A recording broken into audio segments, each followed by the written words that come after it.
మాజీ మంత్రి బాలినేని శ్రీనివాసరెడ్డి మరోసారి ప్రెస్ మీట్ పెట్టారు. ఈసారి ఒంగోలులో జరుగుతున్న దిగ్భ్రాంతికరమైన అంశాన్ని ఆయన వెలుగులోనికి తెచ్చారు. అయితే తెలుగుదేశం పార్టీ అధిష్టానం దీని మీద స్పందించింది. దామచర్ల జనార్దన్ కి సూచన చేసిందట, సంయమనం పాటించాలి, బాలినేని శ్రీనివాసరెడ్డి మీద కౌంటర్లు ఇవ్వద్దు, పదే పదే సంయమనం పాటించండి అని చెప్పడంతో పాటు జనసేన పార్టీ పెద్దలకు కూడా బాలినేని శ్రీనివాసరెడ్డి కూడా సంయమనం పాటించాల్సిందిగా చూడాల్సిందిగా తెలుగుదేశం పార్టీ నాయకత్వం కోరింది అని తెలుగుదేశం పార్టీ మీడియానే ప్రచారం చేస్తోంది. అసలు బాలినేని శ్రీనివాసరెడ్డి కావచ్చు, దామచర్ల జనార్దన్ కావచ్చు చెబుతున్న విషయాలు తెలుగుదేశం పార్టీ జనసేన పార్టీ అంతర్గత వ్యవహారాలు కాదు, ఒంగోలులో ప్రజల్ని దోచుకోవడానికి సంబంధించిన వ్యవహారాలు. దీనిపై సంయమనం పాటించాల్సిందిగా తెలుగుదేశం పార్టీ అధిష్టానం ఎలా చెప్తోంది? ఈరోజు బాలినేని శ్రీనివాసరెడ్డి ప్రెస్ మీట్ పెట్టి మరికొన్ని కీలకమైన అంశాలు చెప్పారు. వైసీపీ హయాంలో ఇదే ఒంగోలులో ట్రాక్టర్ ఇసుక 3,500 నుంచి 4,000 రూపాయలకి దొరికేది. ఇప్పుడు మాత్రం 5,000 రూపాయలైనా దొరకడం లేదు. ఇప్పుడు మాత్రం ట్రాక్టర్ ఇసుకకు 5,000 రూపాయలు చెల్లించాల్సి వస్తుంది. ఒకవైపు చంద్రబాబు నాయుడు గారు ఉచిత ఇసుక అంటున్నారు, మరి ఒంగోలులో 5,000 రూపాయలు ఎందుకు చెల్లించాల్సి వస్తోంది? ఇదంతా దామచర్ల జనార్దన్ దోపిడీ కారణంగానే జరుగుతోంది. దీనిపైన చంద్రబాబు నాయుడు గారు స్పందించాలి అని కూడా బాలినేని శ్రీనివాసరెడ్డి విజ్ఞప్తి చేశారు. జిల్లా టౌన్ అంతా అనుకుంటుంది ఇసుక. గతంలో ఇసుక 3,500-4,000 ట్రాక్టర్ అయ్యేది, ఇప్పుడు 5,000 పడుతుంది ట్రాక్టర్. ఒంగోలులో ఇసుక ట్రాక్టర్ గతంలో 4,000 ఉంటే వైసీపీ గవర్నమెంట్లో, ఇప్పుడు 5,000 ఒంగోలులో ఇసుక అమ్ముతున్నారు. చంద్రబాబు నాయుడు గారు ఫ్రీ ఇసుక అని చెప్పి అంటుంటే పబ్లిక్లో తెలుగుదేశం కార్యకర్తలు అంటున్నారు, ఏంది సార్ మాకు ఈ కర్మని? గతంలో 4,000 ఉంది, ఇప్పుడు 5,000 ఉంది, ఫ్రీ ఇసుక అంటున్నారు, ఏంది ఈ పరిస్థితి? ఏంది? ఎమ్మెల్యే దామచర్ల జనార్దన్ తాను రేయింబవళ్ళు కష్టపడుతున్నాను ప్రజల కోసం అని చెప్తున్నారు. ప్రజల కోసం ఎక్కడ కష్టపడుతున్నారు? రాత్రి 8 అయితే దామచర్ల జనార్దన్ ఇంటికి తలుపులు వేసుకుంటాడు. తెల్లవారుజామున 3 గంటల వరకు మద్యం తాగుతూ సెటిల్మెంట్లు చేస్తూ ఉంటారు, అందరిని పిలిపించుకొని బెదిరిస్తూ ఉంటారు. ఈ విషయం అందరికీ తెలుసు అని కూడా బాలినేని శ్రీనివాసరెడ్డి చెప్తున్నారు. ఏంటంటే పగలు రాత్రి కష్టపడుతున్నాడట. రాత్రిపూట ఏం కష్టపడుతున్నారో తెలుసు. 8 గంటలకి నువ్వు తలుపులు వేసేస్తావు, ఎవరు ల్యాండ్ వాళ్ళు పిలిపించుకుంటావు, కూర్చుంటావు, తెల్లారి దాకా 3 దాకా మందు తాగుతుంటావు. ఇదే కార్యక్రమం నిద్రలేసాడు 11 అవుద్ది. ఎవరు ఒంగోలు అందరూ తెలుసు. బాలినేని శ్రీనివాసరెడ్డి పేకాట ఆడతారు అని దామచర్ల జనార్దన్ చెప్తున్నారు. నేను పేకాట ఆడే విషయాన్ని పబ్లిక్ మీటింగ్ లో కూడా చెప్పాను, ఇది అందరికీ తెలుసు, కానీ నువ్వేం చేస్తున్నావో కూడా ప్రజలకు తెలుసు అని కూడా దామచర్ల జనార్దన్ ఉద్దేశించి చెప్పారు. పదే పదే నా కుమారుడిని ఉద్దేశించి గంజాయి అని మాట్లాడుతున్నారు. ఇంకోసారి నా కుమారుడి గురించి మాట్లాడితే మీ కుటుంబ సభ్యులు ఏమేం చేస్తున్నారో కూడా నాకు తెలుసు, నేను కూడా అవన్నీ మాట్లాడగలను, జాగ్రత్తగా మాట్లాడు నా కుమారుడి గురించి అని కూడా వార్నింగ్ ఇచ్చారు దామచర్ల జనార్దన్ కు బాలినేని శ్రీనివాసరెడ్డి. నేను పేకాడతానని చెప్పి పబ్లిక్ మీటింగ్లో చెప్పాను, నాకేమో అది లే మాట్లాడితే బాబాయ్ గంజాయి అని మాట్లాడతావు. సిగ్గుండే పొద్దుగూగులు, నీకు కుటుంబం లేదా? నేను మాట్లాడతాను, నాకు చేత కదా? మీ వాళ్ళు ఏం చేస్తున్నారో తెలీదా? ఈసారి పిచ్చిగా వాగితే మటుకు ఊరుకొని చెప్తున్నా. జనసేన పార్టీలో లేకపోతే బాలినేని శ్రీనివాసరెడ్డిని ఆయన కుమారుడిని లోపల వేయించేవాడిని అని మాట్లాడుతున్నారు. నేను ఒక్కడమే మొగాడు అనుకుంటున్నావా? మాకు సాధ్యం కాదనుకుంటున్నావా? ఇవన్నీ ధైర్యం ఉంటే పెట్టు, కేసులు పెట్టు, లోపల వేయించు, అధికారం ఉంది కదా అని కూడా సవాల్ చేశారు బాలినేని శ్రీనివాసరెడ్డి. లోపల వేయించేవాడు అంట జనసేన జరిగితే. నువ్వు ఎవడువే నన్ను లోపల వేసే పెట్టుకో, నువ్వు అధికారులు కేసులు పెట్టుకో, ఏం నిన్ను ఎవడు లెక్క చేస్తాడు స్వామి? ఇవన్నీ నేను పెద్ద మొగడువే, నువ్వు మాకు చేత కదా?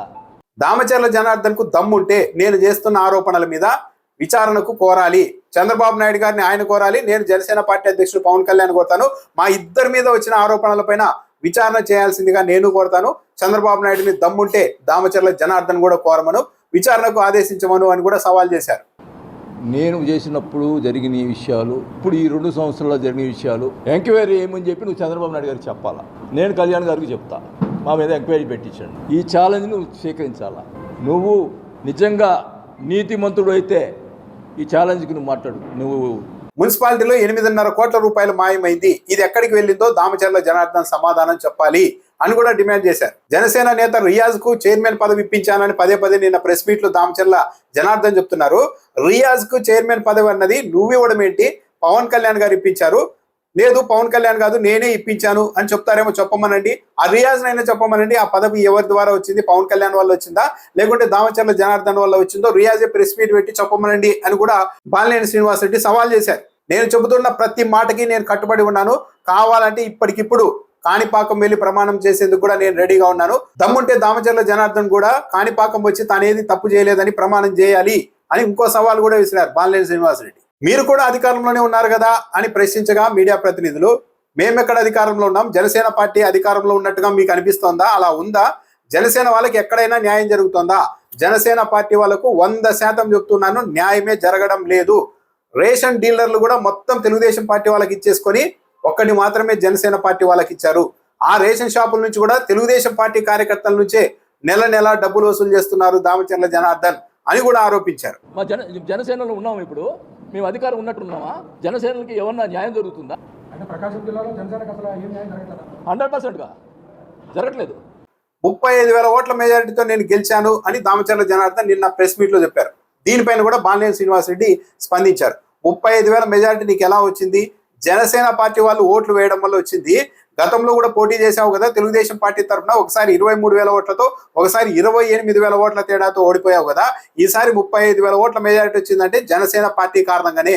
లేదు నీ వల్లే అదంతా మెజారిటీ వచ్చిందన్న ధైర్యం ఉంటే ఇప్పటికే 100,000 కోట్లు ఆల్రెడీ సంపాదించేశావు. విపరీతంగా నీ దగ్గర డబ్బులు ఉన్నాయి, నా దగ్గర అంత డబ్బులు కూడా లేవు. పార్టీల తరఫున వద్దు, నువ్వు నేను ఇండిపెండెంట్ గా పోటీ చేద్దాం. కనీసం 30,000 ఓట్ల మెజారిటీతో నిన్ను ఓడించకపోతే నేనే కాదు నా కుటుంబం మొత్తం రాజకీయాలు వదిలేసి వెళ్ళిపోతాం అని కూడా బాలినేని శ్రీనివాసరెడ్డి సవాల్ చేశారు. జనసేన వాళ్ళు గెలిచావు, 2 సార్లు టీడీపీ తరఫున నేను నిలబడ్డావు కదా. ఒకసారి 23,000తో ఓడిపోయావుగా, ఒకసారి 28,000తో ఓడిపోయావుగా. జనసేన లేకపోతే నువ్వు అసలు ఎప్పుడు నన్ను ఓడించాలా అని నీకు ధైర్యం ఉంటే రిజైన్ చేసి ఏ పార్టీ వద్దు మనకి, అందరం రిక్వెస్ట్ చేసుకుందాం, ఇండిపెండెంట్ పోటీ చేసుకుందాం. ఇద్దరం 30,000 దాటిపోతే నేను కాదు నా కుటుంబం కూడా రాజకీయాలు మానేస్తాం. మొత్తానికి బాలినేని శ్రీనివాసరెడ్డి చెప్తున్న దాన్ని బట్టి ఒంగోలులో పరిస్థితులు అత్యంత భయానకంగా ఉన్నాయి. ప్రజల్ని ఎక్కడ పడితే అక్కడ దోచేస్తూ ఉన్నారన్నది జనసేన పార్టీ నాయకుడే చెప్తున్నారు. దీనిపైన జనసేన పార్టీనో లేకుంటే చంద్రబాబు నాయుడు గారు సంయమనం పాటించండి అని ఇద్దరు నాయకులకి చెప్పి ఇది ముందుకు రాకుండా బయటికి రాకుండా కప్పెడితే మాత్రం అన్యాయం. ఇది ప్రజల దోపిడీకి సంబంధించి జరుగుతున్న వ్యవహారం కాబట్టి దీని మీద చిత్తశుద్ధి ఉంటే, ఇలాంటి నిజంగా దోపిడీ జరుగుతుంటే దీని నుండి ప్రజల్ని కాపాడాలి అన్న చిత్తశుద్ధి అటు పవన్ కళ్యాణ్కైనా ఇటు చంద్రబాబు నాయుడు గారికైనా ఉంటే, పవన్ కళ్యాణ్ గారైనా సరే దీని మీద విచారణకు ఆదేశించాల్సిందిగా చంద్రబాబు నాయుడు గారిని కోరాలి. అలా కాకుండా మేము మాట్లాడుకుంటాం, మీరు ఆయన గురించి మాట్లాడద్దు, నువ్వు ఈయన గురించి మాట్లాడద్దు, ఏదైనా ఉంటే మాకు చెప్పండి, లోన అంతా సెటిల్ చేసుకుందాం అని అంటే మాత్రం జరుగుతున్న దోపిడీని పరోక్షంగా ప్రభుత్వ పెద్దలే దగ్గరుండి ప్రోత్సహించినట్టు, దాన్ని ప్రశ్నించే వాళ్ళని అణిచివేసినట్టు అవుతుంది.